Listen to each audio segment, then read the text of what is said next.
taping out here and they can Hold down the polarity. too bad later until somebody told a joke. I thought about that when I heard them all laughing. He's so soft-spoken, isn't he? It's like a little puppy dog asking him, please. I'm ready. Okay. Bob, you were talking about the change from when you came. Yeah.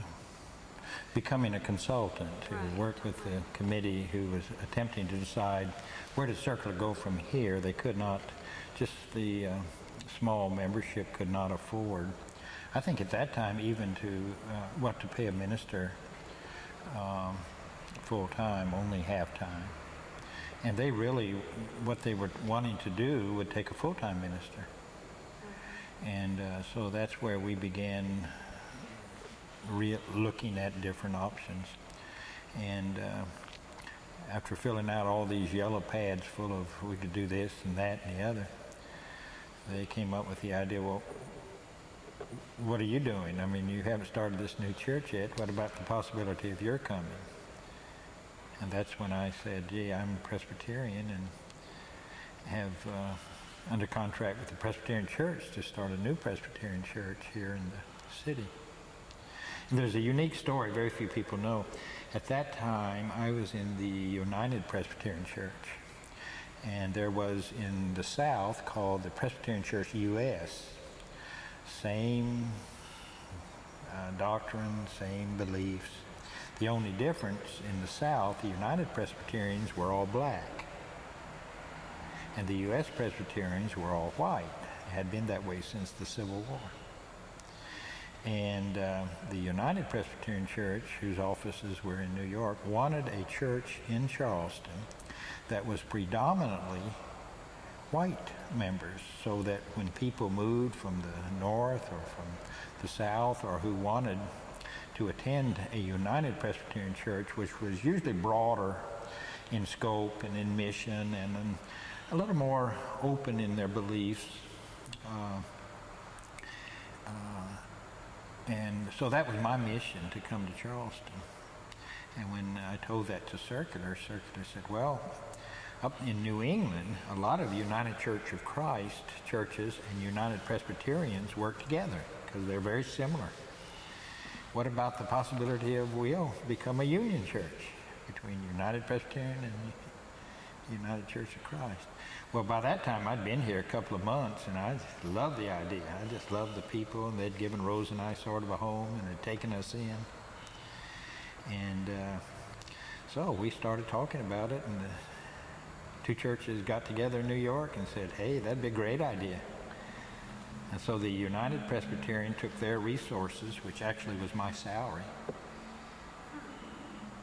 and put that into Circular, and Circular took the resources they had and remodeled Lance Hall with the money we were going to develop a brand new church with. And that's how it all began. But tell them in how, 1968. excuse me, tell them the decision of being the outreach or the in-reach, and that people decided that they wanted to be an outreach church and work community, and that they agreed if they needed services of the pastor that they would call.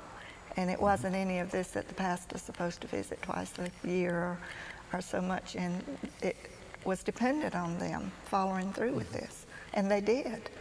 And it was just a beautiful experience that everybody worked together in community service. And that was one of the beautiful things about Circular Church was here before we came, and that it really attracted me, is that every member in reality was like a minister in the community, whatever they did, wherever they worked. That was the work of the church, and that was how they considered the life of the church. It wasn't the committees here, but it was they're the ones that visited other people and just carried on the mission of the church. And so I, as a minister coming to the church, my task was to reach out to people who weren't in the church and to be available to anyone in the church who might call. But it wasn't trying to figure out who needed me. They always called. or I'd call them. It was a shared ministry, and because a part of what they decided to do in redeveloping was to reach out largely to people in the community who were not coming on Sunday, primarily the young people. I don't, back in the 68, 69, there was enormous numbers of young people who were living in communes. They were called hippies in that day, leaving home fairly early, establishing little group homes, very unsupervised, in many ways very unhealthy. And there was just groves of them who were from Charleston, from all over the Southeast, where Circular said, let's open our doors to those people. That was one of the missions that the church had, to reach out. In what ways did you open the doors to those people? Well, the ways that we reached out to the young people really began by on Wednesday night at the in what was then Lance Hall, the meeting house.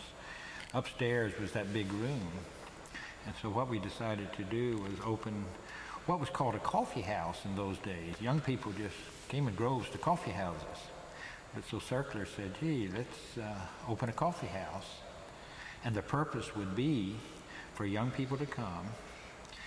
The church members and also members from other churches in the area would bring a potluck supper, and any young person who would like to come to eat supper, talk with other young people, and adults would come to just talk with them, answer questions, and we would get people like the chief of police, narcotic agents, other ministers, nurses, doctors, social workers, just to come and be with the young people.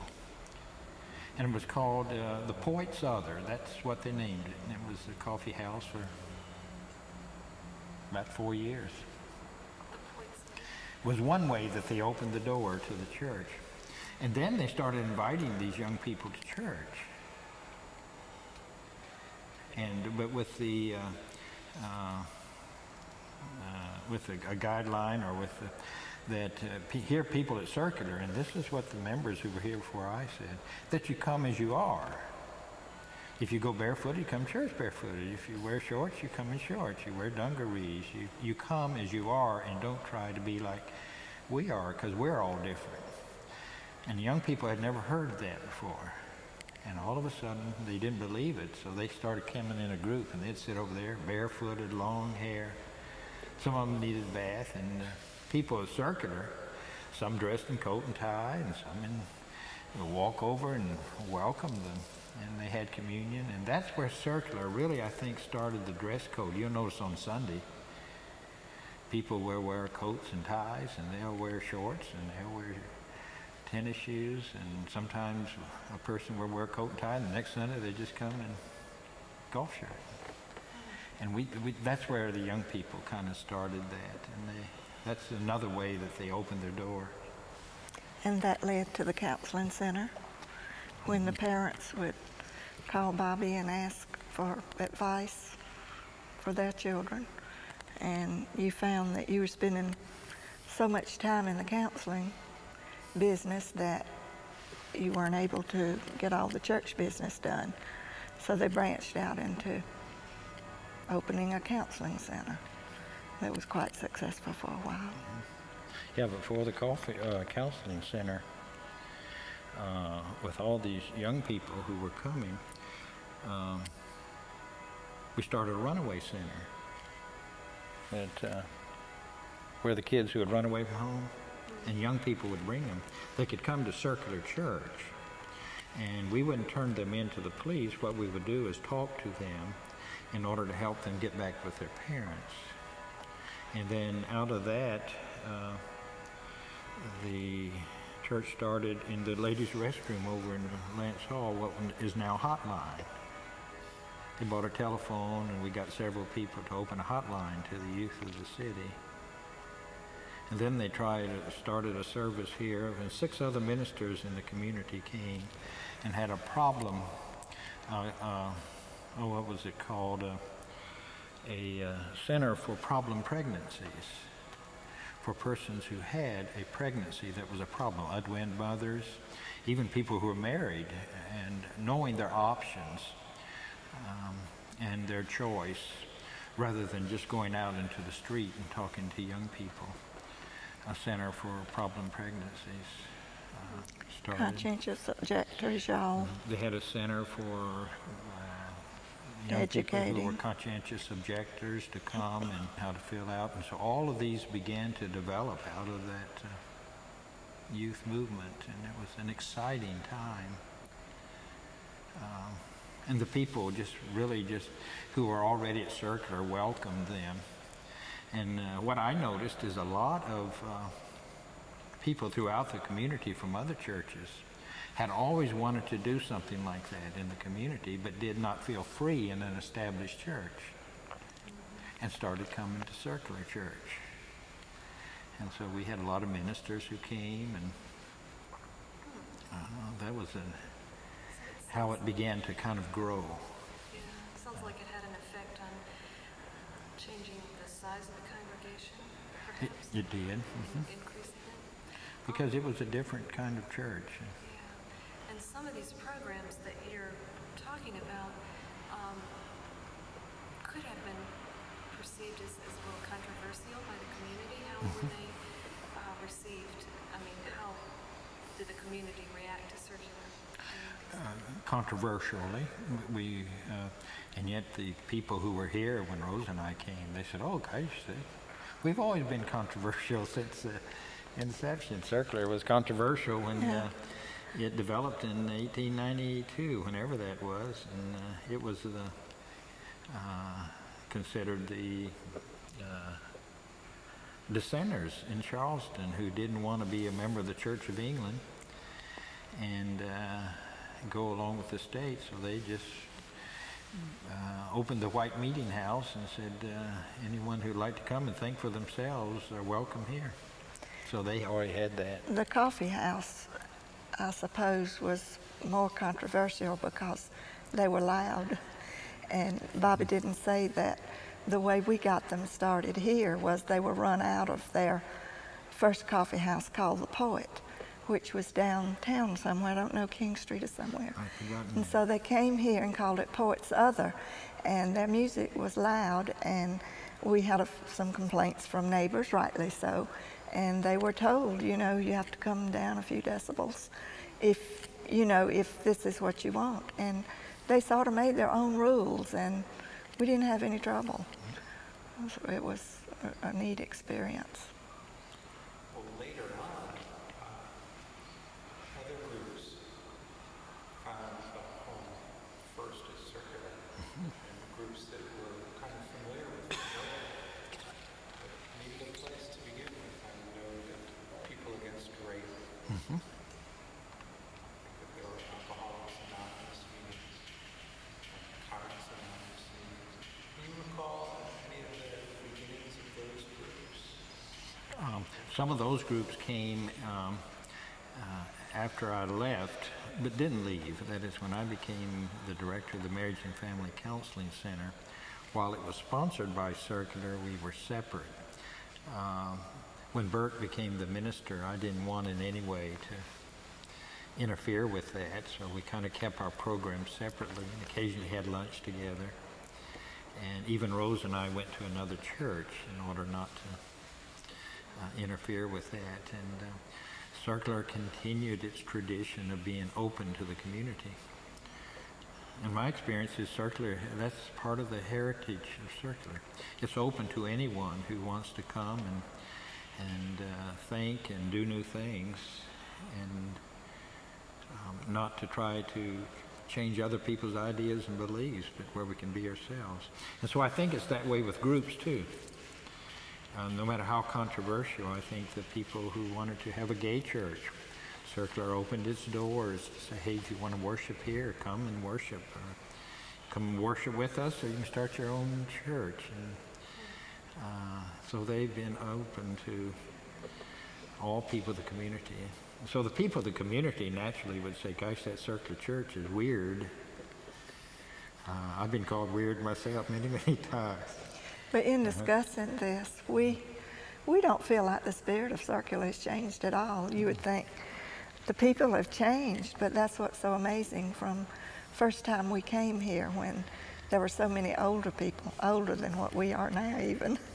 And I was not familiar with that. I was brought up in a strict Baptist church where when young people started playing the guitar and instruments in the church, that the older people balked about it. And that's never been here. It's just like it was conceived with that idea of acceptance, and that's one thing we've continued on. What other changes have you noted as far as the congregational demographics? You noted age. I feel the congregation has stayed like it was. It's always been made up of all ages of people that lived in all areas of the Charleston area, and it's grown bigger. And there were times when we had a lot more little children than older youth, and at one time I think we stopped having Sunday school because we didn't have enough children. When we first came here, we had lots of little children, like in the preschool area, but not many youth. And we're getting back to that now. Thank goodness that we have a lot more young people in the church, and are increasing the number of babies in the nursery. But it stayed the same. That's what's so remarkable, that the people that come in and out of this church, it remains the same. The building remains the same, and it's destined to be like that, I think. One of the things that I've noticed about Circular, which is, I think, innate in its origin, that freedom to respond to whatever need develops. It's not like Circular decides to do something new or different, and people sort of go along with what's been planned. It's, let's try this and see what happens, and whatever happens, Circular responds. And so I see in coming back to the church since I've retired, and being able just to come back and not be a minister here, but just to be a member, and just enjoy the fellowship that's here, and the openness is what I think is the beauty of Circular Church. And it just continues to do that, and continues to do new things because of that openness that's here. I notice people come to Circular, it's addictive. Rose and I have attended many other churches, both as visitors and even joined. But we always looked at each other and said, gee, there's never been a place like Circular where she and I could just vary widely and still feel comfortable in Circular. And you don't have to be like anybody else. And our kids are that way. You know, it's not like, what do you wear to church on Sunday? You just come and whatever you feel like it. And that's, the early days of Circular were interesting to me. I went to my first Circle meeting as the minister's wife, and it was made up of older women and younger women, and I guess at that time I was the youngest, and they seemed to be bickering back and forth, and I was very uncomfortable. Miss Britton and Miss Higdon and Miss Kessler and all. And then I found out they were all kin. So if you look far enough at Circular, you've got the mother-daughter children, and they're just like that. They're very loving of one another. I got into the yearly Women's Bazaar, which I think is just a highlight of Circular. The women made things all year, little craft items, and we got together, it was close to Thanksgiving, I believe, and had our bazaar. As the church grew smaller and we made the things and went back and bought them too to make it successful. But in its heyday, we had lots of people and everybody was very cooperative with it. Well, we cooked a turkey dinner, and it was really a highlight of the year. Somebody cooked turkey and somebody cooked dressing, and we would work all day putting the little items around so that when somebody came with their tickets for a turkey dinner, we could just go down a little assembly line. Well, Clarence Hooper worked at the fire station right close here, and they always supported us with tickets. But the thing about it was, when people came down the line, they wanted Clarence Hooper's dressing. They didn't want anybody else's, and I just couldn't get over that. Dressing was dressing to me. And some little traditions will always go down. I hope they'll always live, and that the ladies kept alive all during those years.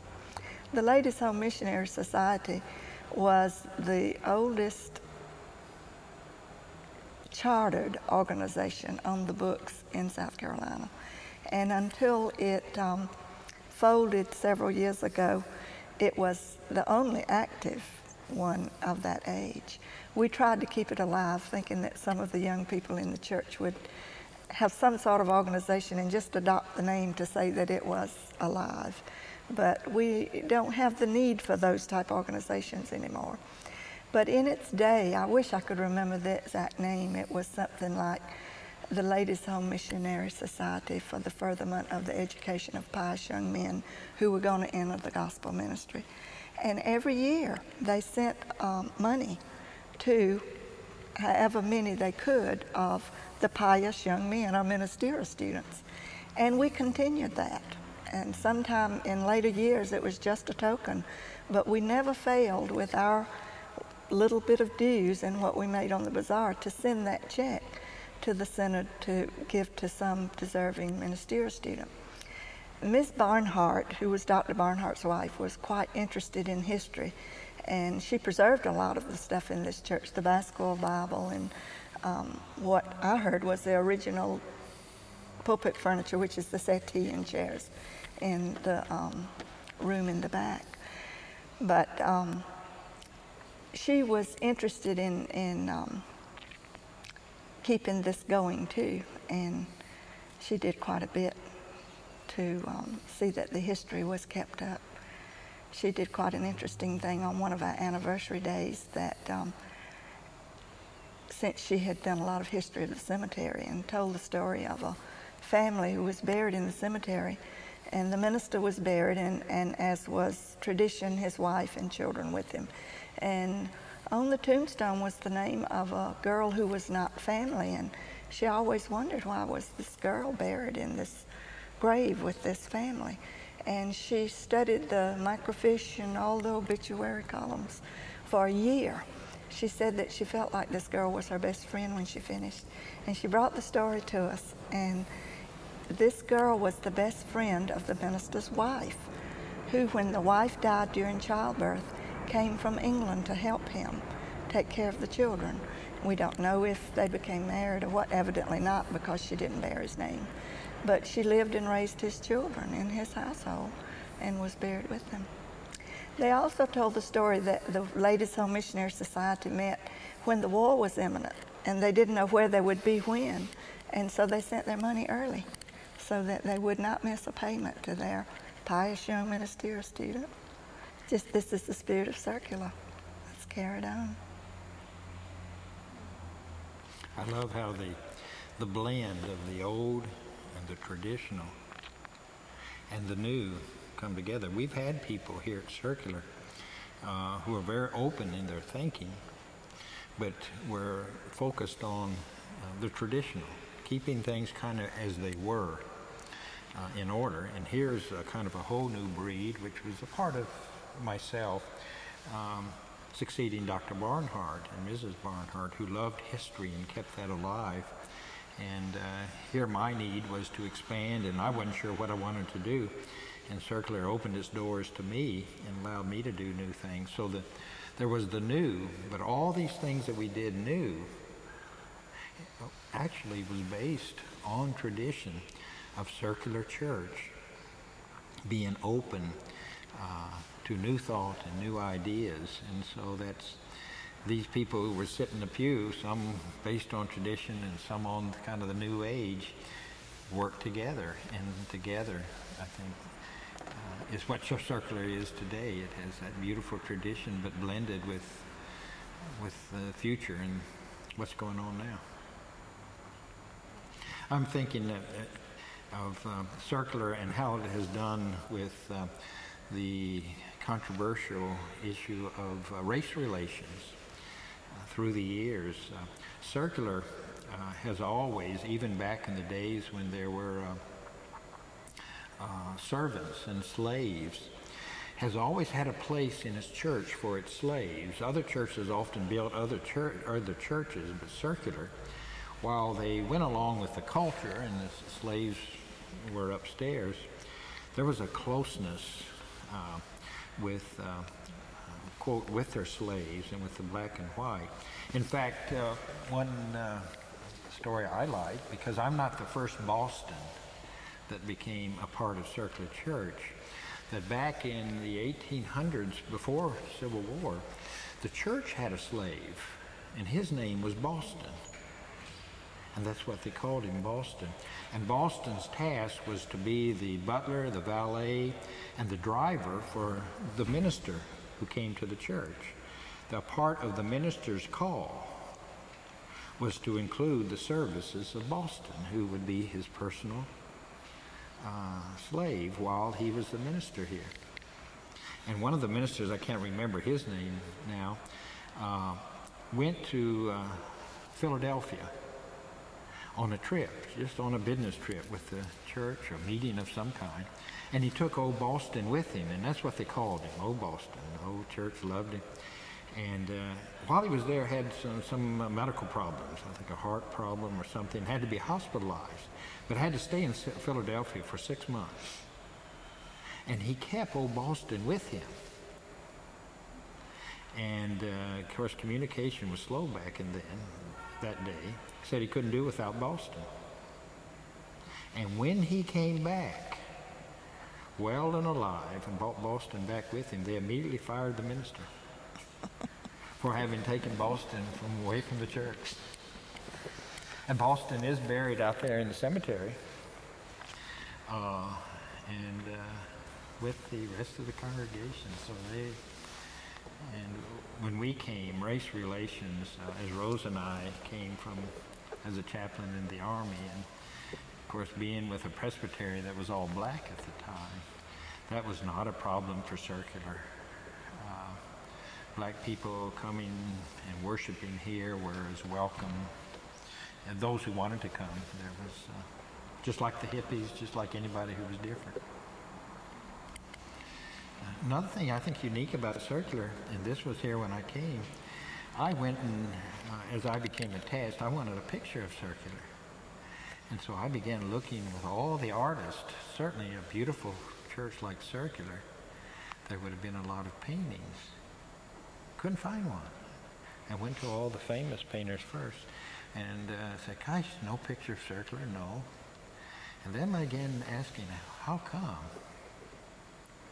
And I don't know how true it is, but what I have been told, and I believe it, that Circular has done things so controversial through the years and was considered in Charleston so open and so liberal that if an artist were to paint Circular Church, they may not be able to sell some of their other paintings, so they avoided Circular Church.